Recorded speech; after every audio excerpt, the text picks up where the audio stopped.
podcastთან ერთად.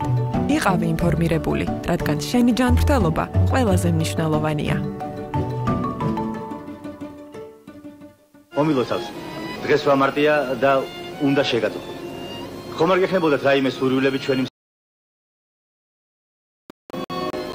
სურვილები როგორ არა?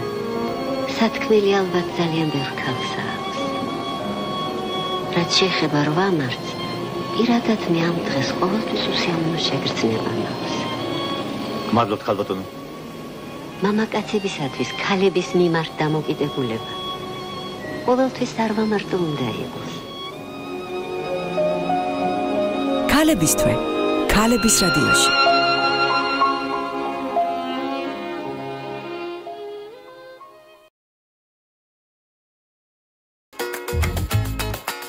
ქალების რადიოს წარმოგიდგენთ ურბანიკი.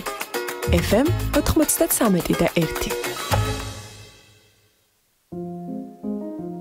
ოჯახის, ურთიერთობების და საზოგადოების მთავარი გამოწვევები. ფსიქოლოგია და მისი როლი ჩვენს ყოველდღიურობაში.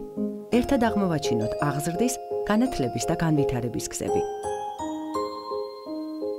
ცხოვრების გაკვეთილები ნატა ასათიანთან ერთად.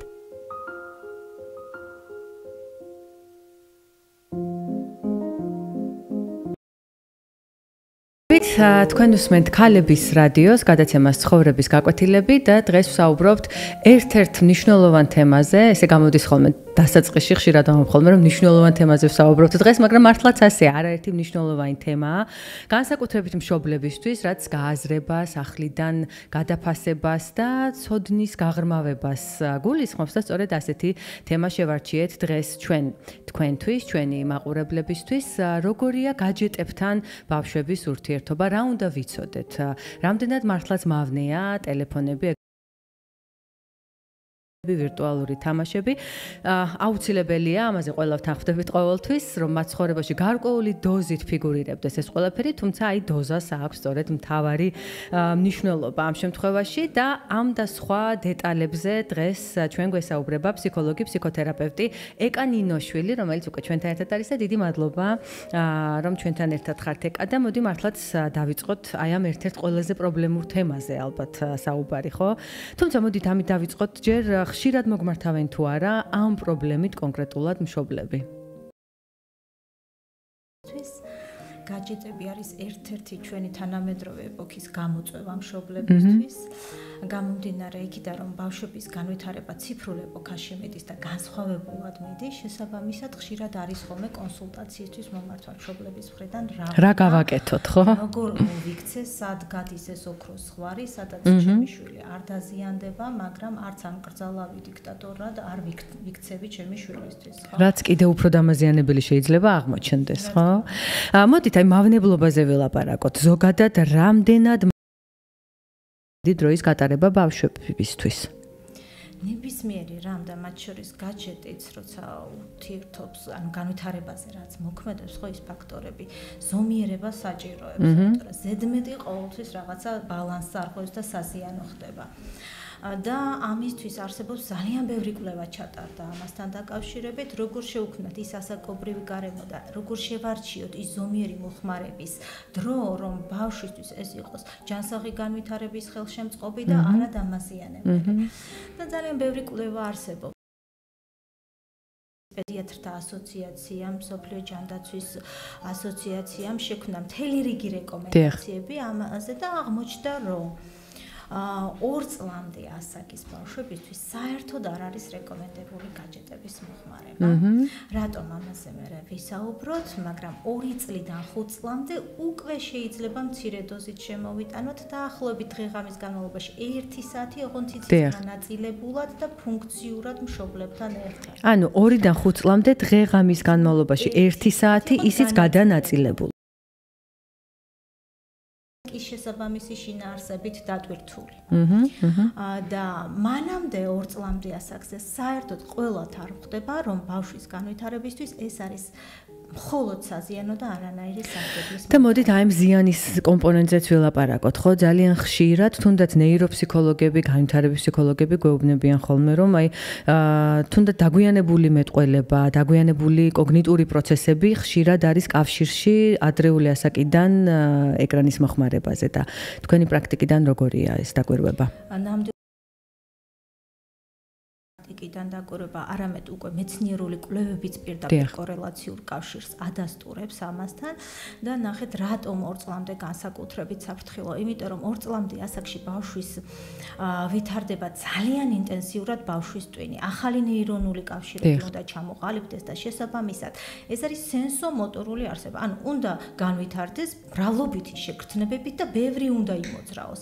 და გაჯეტი რას თავაზობს? ამის საპირისპირო გარემოს აქ არ აქვს მრავლობითი შეგრძნებები, ანუ აქ არ არის ყნოსვა, გემო და მოტორული აქტივობა, ანუ მოძრაობა, ფაქტიურად ბავშვი ზის და ისე მოიხმარს ამ გაჯეტს ციფრულ სამყაროში ასია და ის რაც მისი ჯანსაღი განვითარებისთვის გვჭირდება გარესტიმულაცია არის სრულიად საპირისპირო რეალობა და ნახეთ ყველაზე საფრთხილო რატომ არის რომ ეს არის მგრძნობიარე სენსიტიური პერიოდი ქვია და თუ ჩვენ გამოვტოვეთ და არ შევქმნით ის სტიმულები და ის გარემო რომელიც ზუსტად ამ უნარების განვითარებას სჭირდება და გამოვტოვეთ მე ძალიან რთული ხდება ამისი კომპენსაცია. და მოდით აი ამ განვითარების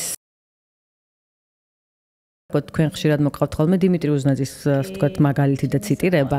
რა თქმა უნდა, რომ სწორედ ჩვენ ვიბადებით გარკვეული უნარებით და თუ როგორი გარემო გვაქვს, შემდგომ არის გამსაზღვრელი იმისა, თუ როგორ განვავითარებთ ამ ჩვენ უნარებს, ხო? მოდით ამაზეც რომ ცოტა მეტი ინფორმაცია მივაწოდოთ ჩვენს მსმენელებს და მაყურებლებს და აქვე მე გეტყვით, რომ თქვენ შეგიძლიათ რა თქმა უნდა მოგვისმინოთ ქალების რადიოს FM-ზე და ასევე Facebook გვერდზე უყუროთ live-ს და მოგწეროთ თქვენთვის მნიშვნელოვანი კითხვები, რომელსაც ეკა ჩვენი გადაცემის მსვლელობისას აუცილებლად გასცემს პასუხს.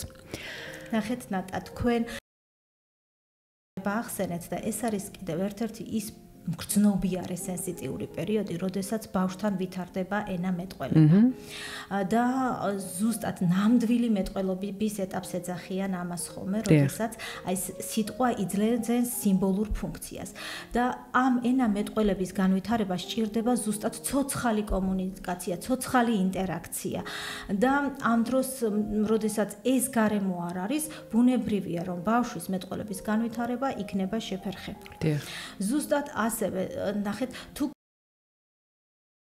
ცოცხალ რეალურ სამყაროსთან მერე იწყება სენსორული სტიმულების აღქმასთან სირთულეები და ამიტომაც ერთ-ერთ ფაქტორად მოიაზრება რატომ მომრავლდა ასე ბავშვებში სენსორული დარღვევები. იმიტომ რომ ბავშვებს ამისი დეფიციტი აქვთ და შესაბამისად მშობელმა უნდა შეუქმნას ის გარემო რომ გარეთ გასვლები იყოს. რა შევლინდება სენსორული დარღვევა იმ მშობლები რო იყვნენ ყურადღებით? აი იგივე, თქვათ არ იკვებება მრავალფეროვანი საკვებით. აქვს სხვადასხვა გაძლიერებული ან ესეთი რეაქცია სხვადასხვა ფაქტურაზე, მაგალითად ტანსაცმელს ყველა ფაქტურის ტანსაცმელს იცავს და ასე შემდეგ, ხმებზე განსაკუთრებული რეაქცია, სუნზე და ასე შემდეგ. ანუ ან ზესტიმულაცია ხდება და თქვათ ან უფრო გამძაფრებულად აღიქვამს რაღაცებს ამ პირიქით და ანუ მრავალფეროვანი სტიმულები მისთვის უკვე ხდება გამაღიზიანებელი და შესაბამისად უკვე სჭირდება თქვათ ოკუპაციური თერაპევტის ჩართვა და ასე შემდეგ, ხო?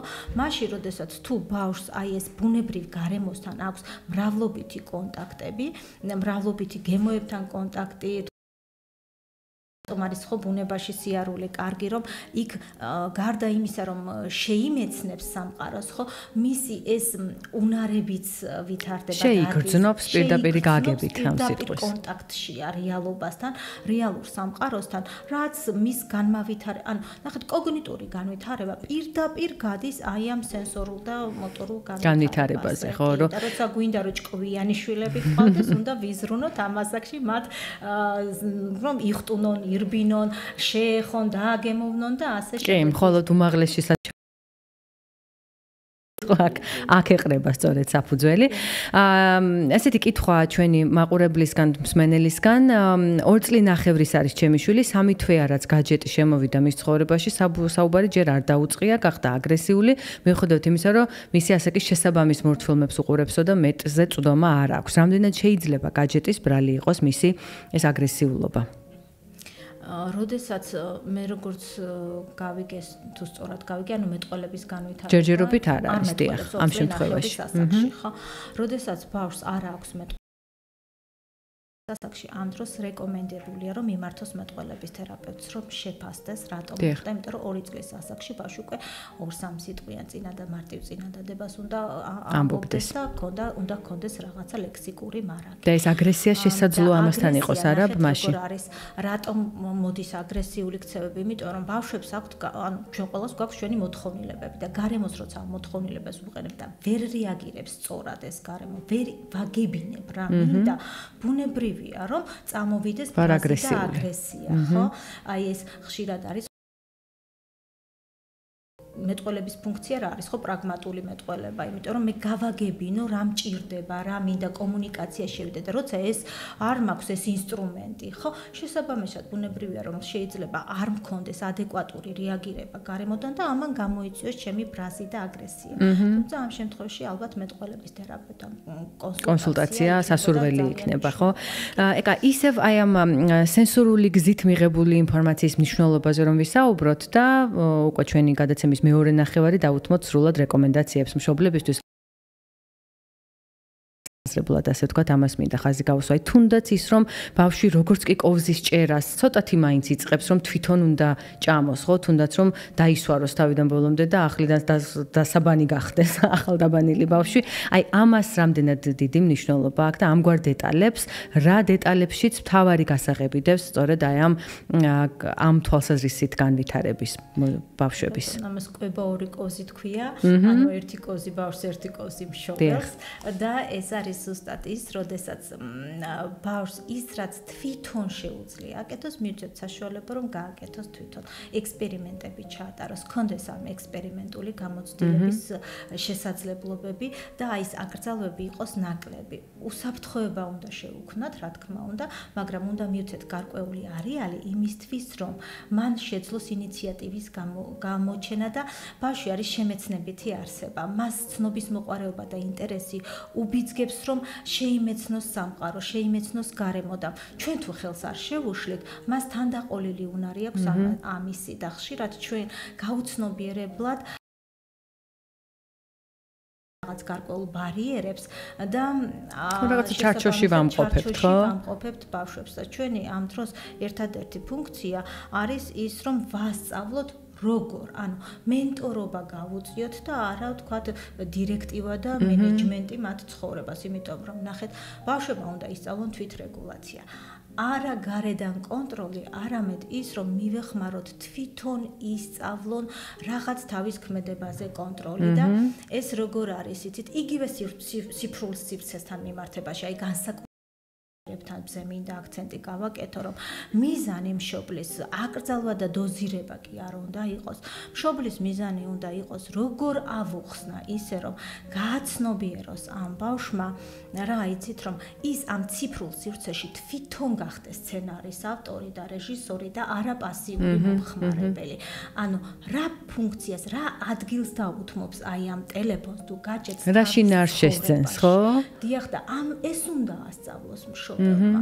პატარა ასაკზე ვიტყვი ასევე ნახეთ ზიანზე როცა ვსაუბრობდი და მშობლებმა რომ როდესაც ბავშვი ზის მცირეწლოვანი სკოლამდელი ასაკის ბავშვზე მაქვს ლაპარაკი და უყურებს თავისი ასაკის შესაბამის ვიდეოებს, მულტფილმებს და ასე შემდეგ, მაგრამ დიდი დროით ნახეთ ამ ბავშვს უკვე ფაქტიურად ისეთ ქცევით მოდელს ვუყალიბებთ, რაც ძალიან სახიფათო ხდება სამომავლო ზრდასრულობისთვის. ანუ სიამოვნების პასი ეს რისკ ფაქტორია და ჩადებულ დინამიტს გავს, რომ შემდგომ ის გახდეს აზარტულ თამაშებზე დამოკიდებული, ან რაღაც სიამოვნებაზე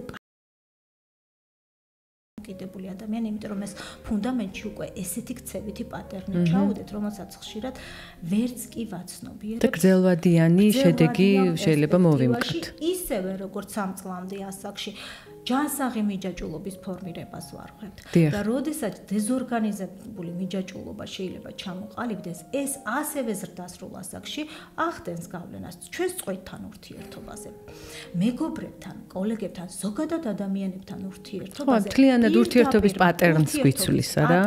ეს და ეს იმდენ მე მგონია რომ ღირს მშობლის ძალისხმევად რომ ეს 3 წლამდე პერიოდი მაინც მაქსიმალურად დატვირთოს ბავშვი სხვადასხვა აქტივობებით, სხვადასხვა შემეცნებითი ასე აქტივობებით, ხო, და ქმედებებით. რას ვიზავთ, ზოგადად არის შრომატევადი მშობლობა და არ არის მარტივი და ამ თვალსაზრისითაც უნდა ასე ვთქვათ რაციონალურად მივუდგეთ ამ ნაწილს და სანამ რეკლამაზე გავალთ, სულ 1 წუთი გრჩება და უცებ რო გითხრათ, კვება, აი 3 წლამდე ასაკში კვება და გაჯეტი. ძალიან ხშირად მშობლები რა ვქნათ ისე არ ჭამს, ეს გამოსავალი აქვთ ხოლმე.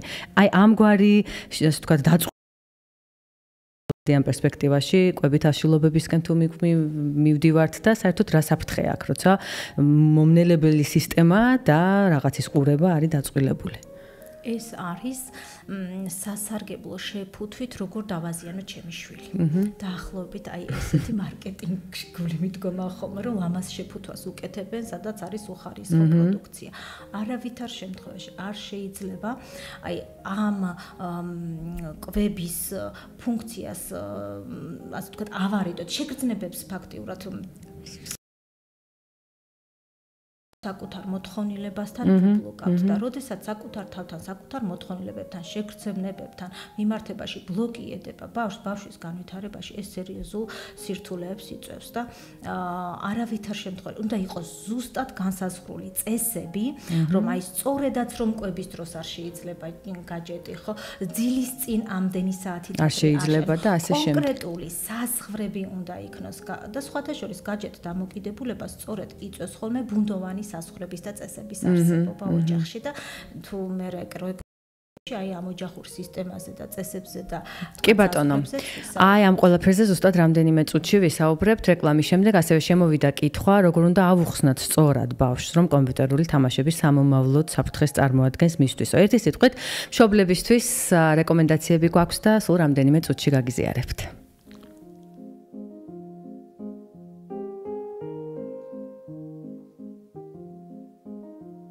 ოჯახის, ურთიერთობების და საზოგადოების მთავარი გამოწვევები. ფსიქოლოგია და მისი როლი ჩვენს ყოველდღიურობაში. ერთად აღმოვაჩინოთ აღზრდები. ცხოვრების გაკვეთილები ნატა ასათიანთან ერთად.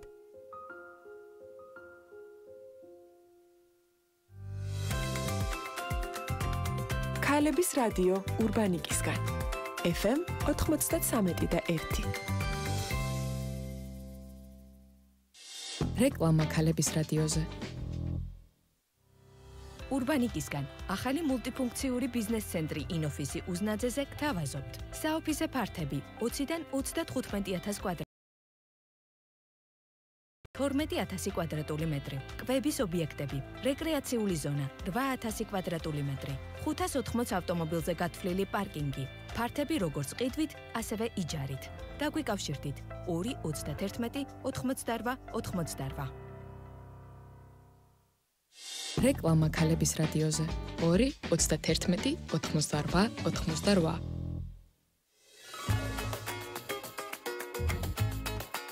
ქალების რადიოს წარმოგიდგენთ ურბანიკი. FM 93.1. ოჯახის, ურთიერთობების და საზოგადოების მთავარი გამოწვევები. ფსიქოლოგია და მისი როლი ჩვენს ყოველდღიურობაში. ერთად აღმოვაჩინოთ აღზრდის, განათლების და განვითარების გზები. ცხოვრების გაკვეთილები ნატა ასათიანთან ერთად.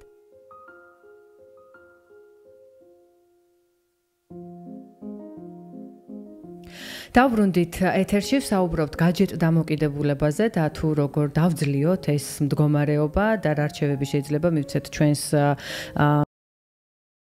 ფსიქოთერაპევტი ეკა ნინოშვილია ჩვენთან და მე მინდა დავიწყოთ ჩვენი მეორე ნახევარი, ასე ვთქვათ, ჩვენი გადაცემის ამ კითხვით, რომელიც შემოვიდა სოციალური ქსელის საშუალებით, როგორ უნდა ავუხსნათ ბავშვს სწორად, რომ კომპიუტერული თამაშები სამომავლოდ საფრთხეს წარმოადგენს, ანუ სწორი ფორმულირება რომ მოგვცეთო. სკოლამდელ ასაკზეა საუბარია, თუმცა შეგვიძლია გავაფართოვოთ და ასე ვთქვათ, დაწყებითი საფეხურით შემოვიყვანოთ, ასე ვთქვათ, ამ ნაწილში, იმიტომ რომ აქტიურად იწყებენ უკვე აი ამ თამაშებით გართობას სკოლის პერიოდშიც. კი ბატონო, ძალიან ხშირად ვისმენთ ხოლმე რეკომენდაციებს, რა არ შეიძლება არანაკლებ მნიშვნელოვანია, ხო? ნახეთ, პირველი რაც არის მშობელი უნდა დააკვირდეს დიალოგის რა ფორმატს აწარმოებს შვილთან. ანუ ხომ არ არის აქ ბრალდების ტონი, რომ აი ამდენ ხანს ატარებ და ისევ დროს გაჯეთთან და ისევ ვერ გაგაგდებინე ხელიდან და ასე შემდეგ. ანუ პირველი რაც არის რომ უნდა შეიცვალოს დიალოგის მიმართულება და მე შენ ფორმატზე გადავიდეს იმისთვის რომ ბავშვს აუხსნად როგორ და რანაირად. აბა რას ნიშნავს მე შენ ფორმატი? მე შენ ფორმატი რას ნიშნავს რომ თარ ემოციების გაზიარება. მე მაწუხებს ის რომ შენ ამდენ დროს ატარებ ტელეფონთან და შემდეგ უნდა აი მინდა აგიხსნა რატო. მაწუხებს. ხო ღია გულწრფელი დიალოგი არის ამ დროს ალტერნატიული გამოსავალი და არა დირექტივა, აგრესია, ჩხუბი, ცენზურა და ასე შემდეგ. უფროსად ყოფნა ნიშნავს პასუხისმგებლობას და არა ამკრძალავ პოზიციაში მყოფ ადამიანის პოზიციას. ეხლა რაც შეეხება თვითონ როგორ ავუხსნა, ხო? ძალიან მარტივად, აი ყოფითი სიტუაციებიდან შეიძლება რომ თქვა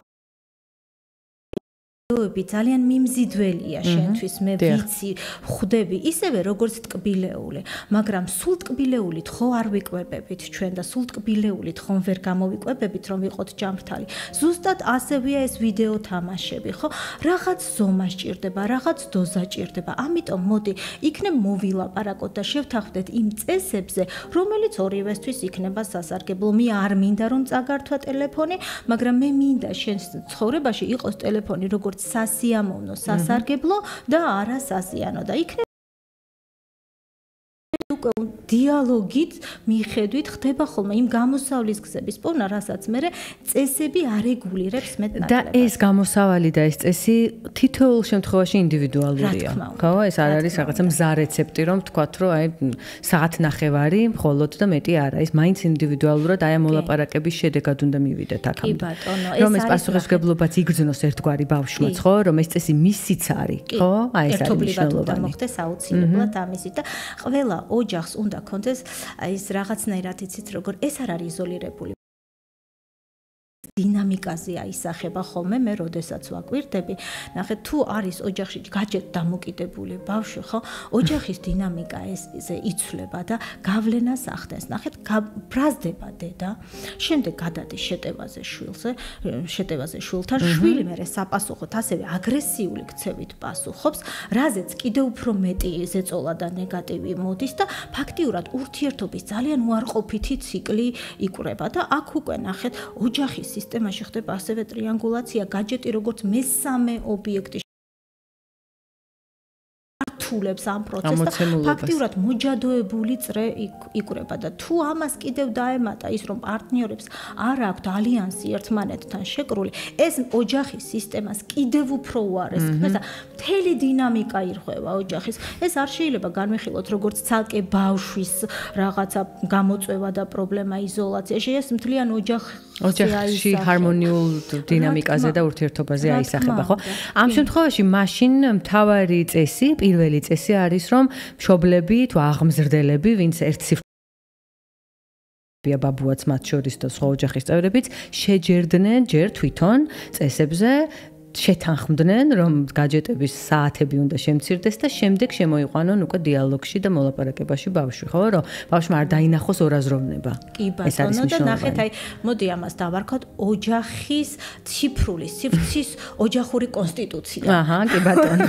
რაღაც ესეთი სადაც იქნება წესები, ოღონდ ეს წესები იქნება ყველასთვის. აი ეს მინდოდა სწორად ახლა მეთქვა. იმიტომ რომ მე როგორც მშობელი ვარ სოციალური მოდელი და ბავშვები როგორც სწავლობენ რასაც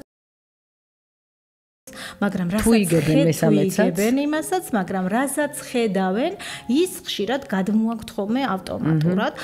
ამიტომ ეს წესები უნდა იყოს ყველასთვის, რომ ყველა როცა საერთოსა და კიდევ ერთი და მნიშვნელოვანი, რომ ოჯახს უნდა კონდეს თავისი რიტუალები, ერთად კონტაქტის რიტუალები, იმიტომ რომ ნახეთ ქცევას, ნებისმიერ ქცევას წინ უძღვის რაღაც მოთხოვნილება და საჭიროება და მშობელი რაში უნდა დაეხმაროს ბავშვს ტელეფონს რომ აიღებს იმ წუთას ანუ გეშტალტ თერაპია და ნახეთ აქ და ამჟამად ყოფნა ციფრულ სივრცეში. რას ნიშნავს? ერთი წუთი შეჩერდი და დაფიქრდი. რატომ აიღე ეს ტელეფონი? რა საჭიროება გაქვს? ანუ რა მიზანი გაქვს იმისთვის, რა გინდა მიიღო ამითი, ნახეთ, გააცნობიეროს ამ დროს საკუთარი მოთხოვნილება, რატომ იღებს ტელეფონს ხელში, იმიტომ რომ ფუნქცია უნდა ქონდეს, დანიშნულება, мотиваცია თუ არ გავაცნობიერე იმ მომენტში, ჩემი мотиваცია და ამაზე დაკვირვება თუ არ ვასწავლე, ბავშვს ძალიან გაუჭირდება მერე უარის თქმა, იმიტომ რომ ამ კითხვაზე უნდა ჰქონდეს პასუხი. შესაბამისად, სასარგებლო ხდება гаджеტი, თუ კი ჩემი ინტერესების სფეროდან გამომდინარე, რაღაცა ინფორმაციას ვიღებ, ვუყურებ. ასევე სოციალური ურთიერთობებისთვის, ხო, შეიძლება იქნას გამოყენებული ინფორმაცია და ასე შემდეგ. ანუ შეგვიძლია ვთქვათ, რომ ჩვენ უნდა დავეხმაროთ უკვე იმ ასაკში, როცა ინტერესები შეიძლება წამოვიდეს და ჩვენ ვერ ყვევით, ასე ვთქვათ, ხო, ჩვენ ვიცნობთ ჩვენ შვილს და ვარკვევთ რა უნდა, რა ინტერესები აქვს, რა მოსწონს და აი ამ ინტერესების გაცნობიერების პარალელურად ისე მივაწოდოთ ისე რომ მის ინტერესებს უპასუხოს, არა? რა თქმა უნდა, იმიტომ რომ როდესაც ჩვენ ალტერნატიული აქტივობების შეთავაზებაზე ვსაუბრობთ, აუცილებლად უნდა იყოს ინდივიდუალური ინტერესები გათვალისწინებული და რაც უფრო მეტად არის ინდივიდუალური ინტერესები გათვალისწინებული, ანუ პერსონიფიცირებული, რასაც ქვია, ხო? მით უფრო მეტია ალბათობა, რომ ჩაერთოს ამ აქტივობებში, აი ამ შეთავაზებულ ალტერნატიულ ვარიანტებში და შესაბამისად, ნახეთ, რა არის კიდევ ძალიან საინტერესოა, რომ აი ეს დროის მენეჯმენტი, ხო? აი, гаджеტი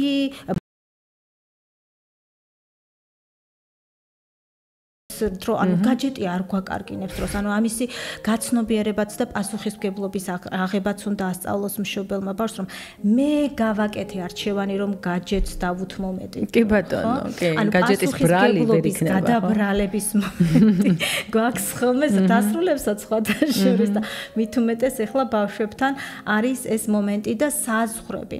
აი ნახეთ, პუბერტატი რა არის გარდატეხის ასაკი, ხო, მეიდენტობის ფორმირება და როცა დიდი დოზით არის гаджеტთან ურთიერთობა, რეალური მე საზღვარი სად მთავრდება და სად იწყება ჩემი მეს ვირტუალური მეს არსებობა, ზოგჯერ იშლება ეს საზღვარი და მისი აი ამ კრიზისულ პერიოდში ასეთი საზღვრის წაშლა უკვე იწვევს ისეთი რიგის ფსიქიკური ჯანმრთელობის პრობლემებს, რომ ზოგჯერ შეიძლება ფსიქიატრის ჩართულობაც. და როგორ დავეხმაროთ ბავშვს, რომ აი ეს ზღვარი ვირტუალურ მესა და აქ და ახლა მყოფ მეს შორის არ წაიშალოს და არ იყოს მყიფე.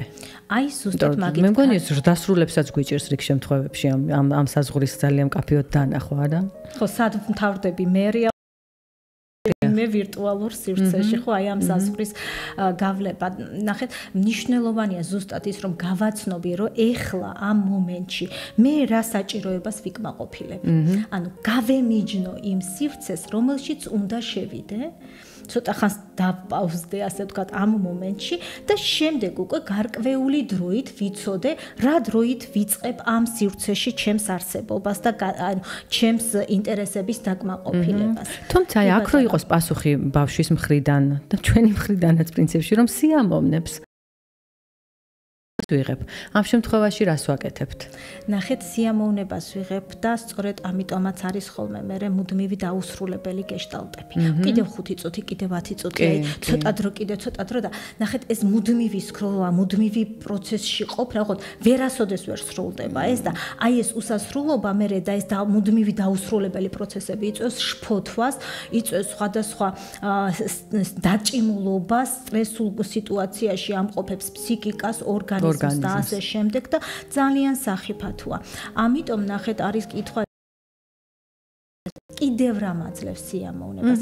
კიდევ რა მაქვს მე სიამოვნების წყარო, რომ მე გავანაწილო ეს და რაღაცნაირად შევქმნა ჩემთვის სასიამოვნო და სასურველი კომბინაცია, იმიტომ რომ ეს ყველაფერი მაინც ჩვენ ხელშია და პირველად მშობელი ეხმარება შვილს აი ამ ფაზლის აწყობაში, სადაც თავისი ადგილი гаджеტსაც აქვს ამ სიამოვნებაში, ოღონდ ფაზლის ნაწილი უნდა იყოს და არა მისი ცხოვრების ერთი დიდი სურათი მხოლოდ იყოს гаджеტით, ასე ვთქვათ, გაჯერებული, ხო? ამ შემთხვევაში ძალიან კარგად ეხმაურება გოცკის ფრაზას, რომ მშობლები უნდა ვიყოთ ხარაჩოები ჩვენი შვილებისთვის, ხო, რომ მათ გაიფართოონ თვალსაწიერი და შესაძლებლობების არეალიც და აი ჩვენი საუბრის ბოლოს მოდით კიდევ ერთხელ ცალსახაა და ამაზე აღარ შეგაყოვნებთ უკვე მეორე ნახევარში ჩვენი დღევანდელი გადაცემის რომ გაჯეტები მავნეა დიდი დოზით, მაგრამ გაჯეტი რომ სასარგებლო გავხადოთ, აი ამისთვის კიდევ ერთხელ ესე მოკლედ ლაკონურად ჩამოყალიბებული რჩევა ჩვენს მაყურებლებს, მშობლებს რომ მივცეთ. აი რითი ვიწყებთ, ასე ვთქვათ, აი ამ პროცესს რომ ვაცნობიერებ იმას სრული მთლიანი სურათი არ უნდა იყოს და მხოლოდ პაზლის ერთი პატარა ნაწილი უნდა იყოს. ვიწყებთ აუცილებლად იმითი, რომ უნდა ვიცოდე ჩემი შვილის ინტერესების სფერო, მე როგორც მშობელმა. და ამისთვის რა არის საჭირო? უნდა ველაპარაკებოდე და ურთიერთობა მქონდეს. დავუკვირდე, კონტაქტში ვიყო ჩემ შვილთან და არ უნდა იყოს გაუცხოება ჩემ შვილთან მიმართებაში, ხო? ასევე ხელი შევუწყო, რომ ეს ინტერესების სფერო რეალურ ქმედებაში იყოს გადატანილი. გარდა ამისა, უნდა იყოს ზოგადი საოჯახო ციფრულ წესებთან მიმართებაში, სადაც ყველა ციფრული ჰიგიენა, ასე ვთქვათ, ხო? ციფრული ჰიგიენა დავარქვათ, კი ბატონო, კონსტიტუცია, საოჯახო, სადაც ყველა გავითვალისწინებთ ამას, ასევე მე შენ ფორმატში დიალოგი და ახსნა თუ რატომ არის საზიანო და мотиваცია მშობლის, ეს უნდა იყოს არა შეზღუდვა საზღვრების და კონტაქტის გაჯეთთან, არამედ კონკრეტული საზღვრების დაწესებაში დახმარება, რომ სად მოუძებნო და რა დოზით ჩემს ცხოვრებაში ადგილი ამ გაჯეტს, ასევე ფუნქციურად ნახეთ ჩემი ინტერესებისთვის როგორ გამოვიყენო, რა ინფორმაცია, რა საიტები იქნება ჩემთვის ხელმისაწვდომი და დროის ლიმიტი, ხო? აუცილებელია ასაკთან შესაბამისი დროის ლიმიტი, ოღონდ ეს ისე უნდა გავაკეთოთ, რომ ბავშვმა მერე მხოლოდ გარეთ კონტროლით კი არა, თვით კონტროლითაც შეძლოს, რათა ნახეთ ციფრული ეპოქა არსებობს, ჩვენ გვიწევს ციფრულ ეპოქაში ყოფნა, ვერ ავუვლით გვერდს, მაგრამ ჩვენი მიზანი უნდა იყოს არა წინააღმდეგობა ამ გაჯეტებთან და ტექნოლოგიებთან. იმის მიზანი თუ როგორ ვაქციო ჩემი შვილის ცხოვრების ჯანსაღნაწილად. აი ეს უნდა იყოს მშობლის მიზანი და არა წინააღმდეგობა და ბრძოლა. ძალიან დიდი მადლობა.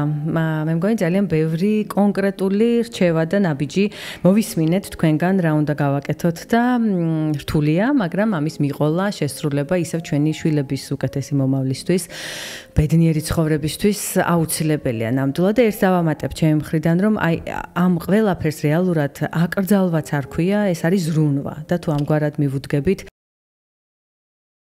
ზრუნვა კიდევ უფრო მნიშვნელოვნად აღიქმება ხოლმე, ხო? ეს სრული თავისუფლება რიგ შემთხვევებში არც მათ სიამოვნებთ.